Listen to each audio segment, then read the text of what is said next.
Hello, my name is Jess Bashada. I'm the Chief Negotiator for St. John's Education Association. And I'm here to talk about changes we made from the last time that we presented a contract to the teachers to this time.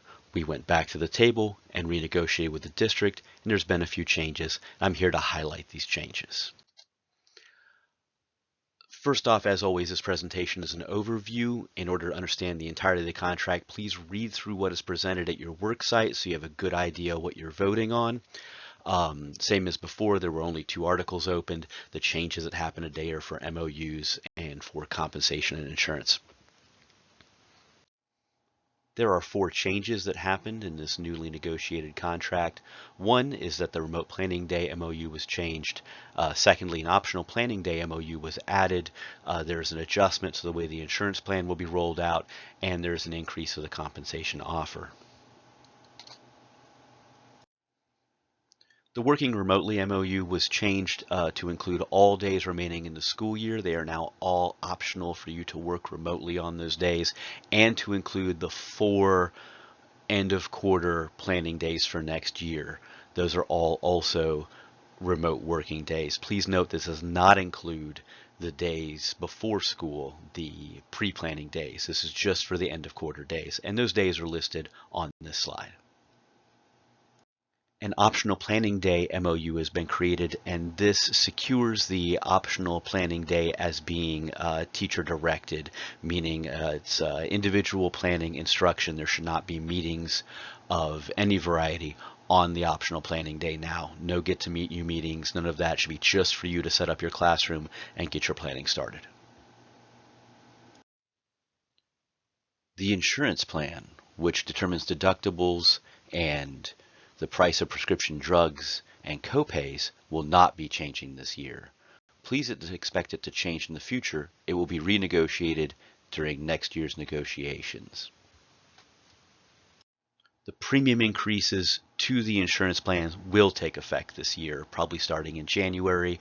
HR department will probably be reaching out to everybody to talk about how that will happen and what it will look like on your paychecks relatively soon, assuming that this contract gets ratified. And just expect those increases to the premium starting this year. Without these increases, the health plan would completely fail, so please understand these increases are based on keeping the plan healthy.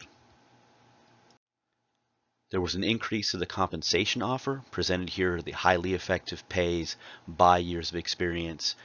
Do note the $128 supplement is a one-time pay, but it will be paid out through each paycheck, so divided up by the number of paychecks remaining once this supplement starts. But your total amount of compensation is presented right here for both highly effective and effective grandfathered. So those are the changes that happened when we went back to the table. We were able to secure 2 changes to MOUs and an increase in compensation. We need to talk about what will happen after this. So if the ratification of this contract passes, the contract will go into effect. There will probably be back pay for part of the raise that you would have already received. That'll probably happen, I suspect, after first of the year. Please do not write down what I said in stone right there. The district and the HR department will have to figure out exactly when those pay raises take effect and then back pay us for those. That will happen if this passes.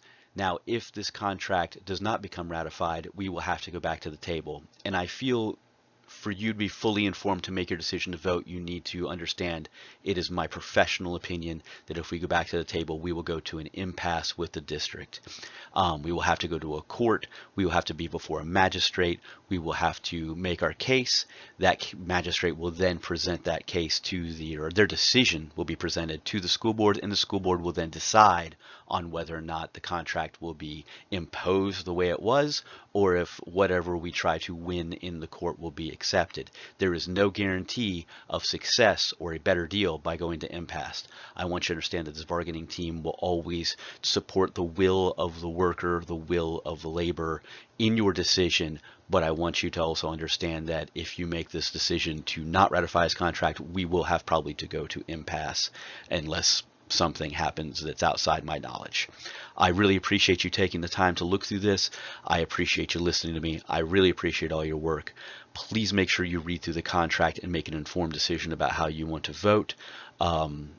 If you have any questions, reach out to your union rep inside your school, reach out to me, reach out to President Kate Dowdy at the union. We're all here to help you understand exactly what this contract is about, and then make a vote that reflects exactly what you feel about the contract. Have a great day. I hope to speak to you in the future.